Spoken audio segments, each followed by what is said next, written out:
Hello friends, ನೀವೆಲ್ಲ ಪೂರೈ ಮಾಡಿರ್ತೀರ. ಆದರೆ ನಾನು ಜಾಸ್ತಿ ಎಣ್ಣೆ ಹಿಡಿಯೋದ ಹಾಗೆ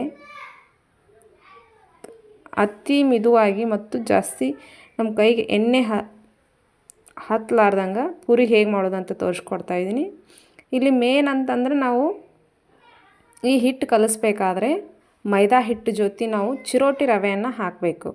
ನಾವೇನು ಉಂಡೆ ರವೆ ಅಂತ ಕರಿತೀವಲ್ಲ, ಬಿಳಿ ರವೆ, ಅವನ್ನು 1-2 ಸ್ಪೂನ್ ಆಗುವಷ್ಟು ಚಿರೋಟಿ ರವೆಯನ್ನು ಹಾಕಬೇಕು.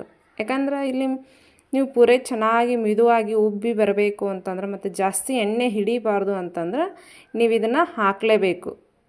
ಯಾಕೆಂದರೆ ಇದು ಆಪ್ಷನಲ್ ಅಲ್ಲ, ಯಾಕಂದ್ರೆ ಮೇನ್ ಇಂಗ್ರೀಡಿಯೆಂಟ್ ಅಂದ್ರೇ ಇದು.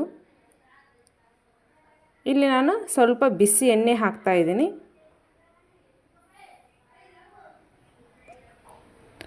ಚೆನ್ನಾಗಿರುತ್ತೆ. ಒಮ್ಮೆ ಪೂರಿ ಈ ಥರ ಮಾಡಿ ನೋಡಿ. ಮತ್ತು ಜಾಸ್ತಿನೂ ಎಣ್ಣೆನೂ ವೇಸ್ಟ್ ಆಗೋಲ್ಲ ನೀವು ಕರಿಬೇಕಾದ್ರೆ. ಇದಕ್ಕೆ ರುಚಿಗೆ ತಕ್ಕಷ್ಟು ಉಪ್ಪು 1 ಸ್ಪೂನ್. ಈ ಥರ ಮಾಡಿ ನೋಡಿ ನೀವು. ಈ ಪೂರಿ ತಿನ್ನಲಾರ್ದವ್ರು ಸಹಿತ ಜಾಸ್ತಿ ಎಣ್ಣೆ ಇರೋದ್ರಿಂದ ಪೂರಿ ತಿನ್ನೋದಿಲ್ಲ ಒಬ್ಬೊಬ್ಬರು. ಈ ಥರ ಮಾಡಿಕೊಟ್ಟು ನೋಡಿ, ಪೂರಿ ಜಾಸ್ತಿನೇ ತಿಂತಾರವರು.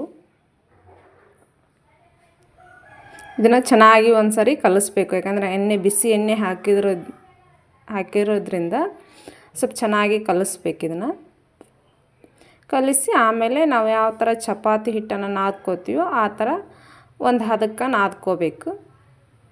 ನಾವಿಲ್ಲಿ ಚಿರೋಟಿ ರವೆ ಹಾಕಿದ್ರಿಂದ ಸ್ವಲ್ಪ ಒಂದು ಅರ್ಧ ಗಂಟೆ ನೆನೆಸಿಡಬೇಕಾಗುತ್ತೆ. ಚೆನ್ನಾಗಿರುತ್ತೆ. ಒಮ್ಮೆ ಟ್ರೈ ಮಾಡಿ ನೋಡಿ. ಇದನ್ನು ನೀರು ಹಾಕಿ ನಾದಿ ನಾವು ಯಾವ ಥರ ಚಪಾತಿ ಹಿಟ್ಟಿನ ಹದವಾಗ ಆ ಥರ ಮಾಡ್ಕೋಬೇಕು. ಚಿರೋಟಿ ರವೆ ಜಾಸ್ತಿನೂ ಹಾಕಬಾರ್ದಿಲ್ಲೇ. 2 ಚಮಚ ಅಥವಾ 3 ಚಮಚ ಲಾಸ್ಟ್ ಅಷ್ಟೇ ಸಾಕು. ಈ ಥರ ಚೆನ್ನಾಗಿ ಒಂದು ಅರ್ಧ ಗಂಟೆ ನೆನೆಯೋಕೆ ಬಿಡಬೇಕು. ಇದಕ್ಕೆ ಆಲ್ರೆಡಿ ನಾನು ಚಟ್ನಿಯನ್ನು ಮಾಡಿದ್ದೀನಿ. ಪೂರಿ ಜೊತೆ ಚಟ್ನಿ ಸಾಗು ಮಾಡ್ತಾಯಿಲ್ಲ. ನಿಮಗೆ ಈ ಚಟ್ನಿ ಮಾಡಬೇಕು ಅಂತಂದರೆ ನಾನು ಕಮೆಂಟ್ ಮಾಡಿ, ನಾನು ಆ ವಿಡಿಯೋನು ಮಾಡಿ ತೋರಿಸ್ತೀನಿ. ಇಲ್ಲಿ ನೋಡಿ, ನಂದು ಅರ್ಧ ಗಂಟೆ ಆಗಿತ್ತು ಹಿಟ್ಟನ್ನು ಇಟ್ಟು. ಇಷ್ಟು ಗಟ್ಟಿ ಆದರೆ ಸಾಕು ನೋಡಿ. ಚೆನ್ನಾಗಿ ಮಿದುವಾಗಿದೆ. ನೀವು ಎಣ್ಣೆ ಹಾಕಿದ್ರಿಂದ ಮತ್ತು ಚಿರೋಟಿ ರವೆ ಹಾಕಿದ್ರಿಂದ ಜಾಸ್ತಿ ಎಣ್ಣೆ ಹಿಡಿಯೋದಿಲ್ಲ. ಇದು ಚೆನ್ನಾಗಿ ಬರ್ತವೆ ಪೂರಿ. ಈ ಥರ ಈ ಅಳತೆಯೊಳಗೆ ಸಣ್ಣ ಸಣ್ಣದಾಗಿ ಉಳ್ಳೆನ ಹರ್ಕೋಬೇಕು ನೋಡಿ. ಈ ಹದ ಇದ್ದರೆ ಸಾಕು. ನಿಮಗೆ ದೊಡ್ಡ ಬೇಕಾದ್ರೆ ದೊಡ್ಡ, ಯಾಕಂದ್ರೆ ಲಾಸ್ಟ್ ಇದೇ ದೊಡ್ಡ ಸೈಜ್. ನಿಮ್ಗೆ ಇನ್ನೂ ದೊಡ್ಡ ಬೇಕಂದ್ರೆ ಚೆನ್ನಾಗಿರಲ್ಲ. ಈ ಸೈಜ್ ಒಳಗೆ ಮಾಡಿಕೊಂಡ್ರೆ ಸಾಕು ನೋಡಿ. ಎಣ್ಣೆ ಹಚ್ಚಿ ಲಟ್ಸೋದು ಬೇಡ, ಏನೂ ಬೇಡ, ಹಾಗೆ ಲಟ್ಟಿಸ್ಬೋದು. ಇದನ್ನು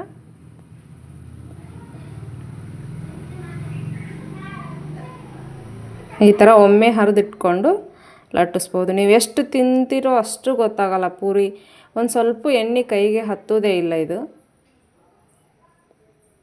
ನೋಡಿ. ಈ ಥರ ಒಮ್ಮೆ ಒಂದಿಷ್ಟು ಲಟ್ಟಿಸ್ಕೊಂಡು ಎಣ್ಣೆ ಕಾಯಕ್ಕೆ ಇಟ್ಟಿದ್ದೆ ನಾನು ನೋಡಿ.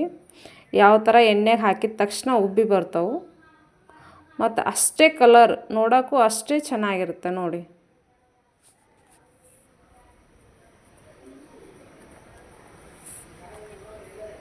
ನೀವು ಲಾಸ್ಟಿಗೆ ಬೇಕಾದ್ರೆ ನೋಡಿ, ಎಣ್ಣೆ ಸ್ವಲ್ಪ ಹಿಡಿಯೋದಿಲ್ಲ ಅಂದ್ರೇನು, ನಮ್ಮ ಕೈಗೆ ನೀವು ನಾರ್ಮಲ್ ಬರೀ ಮೈದಾ ಹಿಟ್ಟು ಮಾಡೋದಕ್ಕಿಂತ ಈ ಥರ ಮಾಡಿ ನೋಡಿ. ಇದಕ್ಕೆ ವ್ಯತ್ಯಾಸ ಭಾಳ ಇರುತ್ತೆ. ಈ ಥರ ಪೂರಿ ಮಾಡಿಕೊಂಡ್ರೆ ಎಣ್ಣೆ ಜಾಸ್ತಿ ತಿನ್ನಲಾರ್ದವ್ರು ಸಹಿತ ತಿಂತೀರಿ ನೀವು. ಅಷ್ಟು ರುಚಿಯಾಗಿರುತ್ತೆ. ನೀವು ಇದ್ರೊಳಗೆ ಚಟ್ನಿನೂ ಬೇಡ, ಹಾಗೆ ತಿನ್ಬೇಕು ಅನಿಸುತ್ತೆ ಇದು ನೋಡಿ. ಎಣ್ಣೆಗೆ ಹಾಕಿದ ತಕ್ಷಣ ಎಷ್ಟು ಚೆನ್ನಾಗಿ ಉಬ್ಬಿ ಬರ್ತೈತಿ ನೋಡಿ. ಬಂಗಾರ ಕಲರ್ ಟೈಪ್ ಆಗ್ತಾಯಿದೆ ಮೇಲೆ.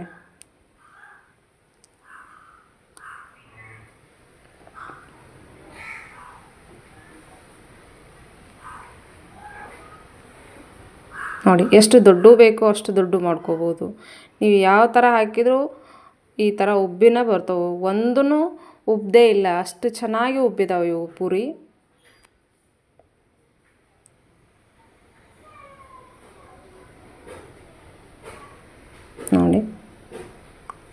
ನೀವು ಇನ್ನೂ ನನ್ನ ಚಾನಲ್ ಸಬ್ಸ್ಕ್ರೈಬ್ ಮಾಡ್ಕೊಂಡಿಲ್ಲ ಅಂದ್ರೆ ಪ್ಲೀಸ್ ಸಬ್ಸ್ಕ್ರೈಬ್ ಮಾಡ್ಕೊಳ್ಳಿ. ವಿಡಿಯೋ ಇಷ್ಟ ಆದರೆ ಒಂದು ಲೈಕ್ ಮಾಡಿ, ಪಕ್ಕದಲ್ಲಿರುವಂಥ ಬೆಲ್ ಬಟನನ್ನು ಕ್ಲಿಕ್ ಮಾಡಿ. ನಾ ಯಾವುದೇ ವಿಡಿಯೋ ಹಾಕಿದ ತಕ್ಷಣ ಫಸ್ಟ್ ನಿಮಗೆ ನೋಟಿಫಿಕೇಷನ್ ಆಗುತ್ತೆ. ನನ್ನ ವಿಡಿಯೋ ಫಸ್ಟ್ ನೀವೇ ನೋಡ್ಬೋದು. ನೋಡಿ ಎಷ್ಟು ಚೆನ್ನಾಗಿ ಉಬ್ಬಿ ಬರ್ತಾಯಿದೆ. ಎಣ್ಣೆ ಹಾಕಿದ ತಕ್ಷಣ ಉಬ್ತಾ ಇದ್ದಾವೆ.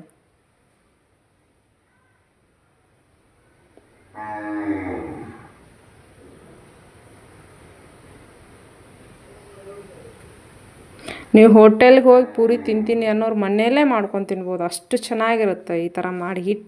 ಮೇನ್ ಇಲ್ಲಿ ಹಿಟ್ಟನ್ನು ನಾದ್ಕೊಳ್ಬೇಕು. ಅದೇ ನಾದ್ಕೊಳ್ಳೋದ್ರಾಗ ಇರೋದು ಟೆಕ್ನಿಕ್ ಅಂದ್ರೆ.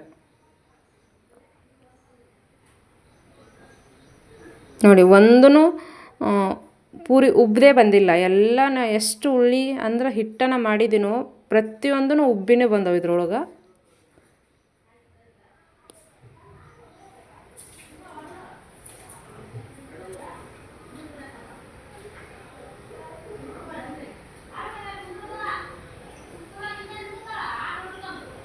ಒಮ್ಮೆ ಟ್ರೈ ಮಾಡಿ ನೋಡಿ. ನೀವೇ ಪೂರಿ ಮಾಡ್ಕೊಂಡು ತಿಂತೀರ ಈ ಥರ ಮಾಡಿದ್ರೆ. ಹೋಟೆಲ್ಗೆ ಹೋಗೋದೇ ಬಿಟ್ಬಿಡ್ತೀರ. ಯಾಕಂದ್ರೆ ನಾನು ಮೇನ್ ಇದನ್ನು ಪೂರಿ ಮಾಡೋದಕ್ಕೆ ಕಾರಣ ಅಂದರೆ ಜಾಸ್ತಿ ಎಣ್ಣೆ ಹಿಡಿಯೋದಿಲ್ಲ. ನಾವು ನಾರ್ಮಲ್ ಮೈದಾ ಹಿಟ್ಟು ಮಾಡೋದು ಮತ್ತು ಗೋಧಿ ಹಿಟ್ಟು ಮಾಡೋದಕ್ಕಿಂತ ಈ ಥರ ಮಾಡಿ ನೋಡಿ. ಜಾಸ್ತಿ ಎಣ್ಣೆನೂ ಹಿಡಿಯೋದಿಲ್ಲ. ನೀವು ಬೇಕಾದ್ರೆ ಮತ್ತು ಎಷ್ಟೊತ್ತಿಗೆ ಹಿಟ್ಟು ತಿಂದ್ರೂ ಇದು ಏನೂ ಆಗೋದಿಲ್ಲ. ಜಾಸ್ತಿ ಹಲ್ಲಿಗೆ ಹರಿಯುವುದಿಲ್ಲ ಅದು ಅಂತಂದ್ರೆ ನೀವು ಮೈದಾ ಹಿಟ್ಟು ಜೊತೆ ಸ್ವಲ್ಪ ಗೋಧಿ ಹಿಟ್ಟನ್ನು ಸೇರಿಸ್ಬೋದು. ನೋಡಿ ಒಂದು ಉಬ್ಬದೇ ಇಲ್ಲ. ಎಲ್ಲವೂ ಎಷ್ಟು ಚೆನ್ನಾಗಿ ಉಬ್ಬಿದವು. ಮತ್ತು ಕಲರ್ ನೋಡ್ರಿ ಎಷ್ಟು ಚೆನ್ನಾಗಿದಾವೆ ಕಲರ್. ನೋಡಿ ನೋಡೋಕ್ಕೂ ಅಷ್ಟೇ ಕಲರ್ಫುಲ್ ಆಗ್ಯಾವೆ, ತಿನ್ನೋಕ್ಕೂ ಅಷ್ಟೇ ರುಚಿಯಾಗಿರ್ತಾವೆ. ನೋಡಿ ಇಲ್ಲಿ ಒಂದು ಸ್ವಲ್ಪ ಎಣ್ಣೆ ಕೈಗೆ ಹತ್ತೋದಿಲ್ಲ. ನೋಡಿ ನೀವು ನಾರ್ಮಲ್ ಮಾಡೋದಕ್ಕಿಂತ ಈ ಥರ ಮಾಡಿ ಜಾಸ್ತಿ ಎಣ್ಣೆ ಹಿಡಿಯೋದಿಲ್ಲ. ಧನ್ಯವಾದಗಳು.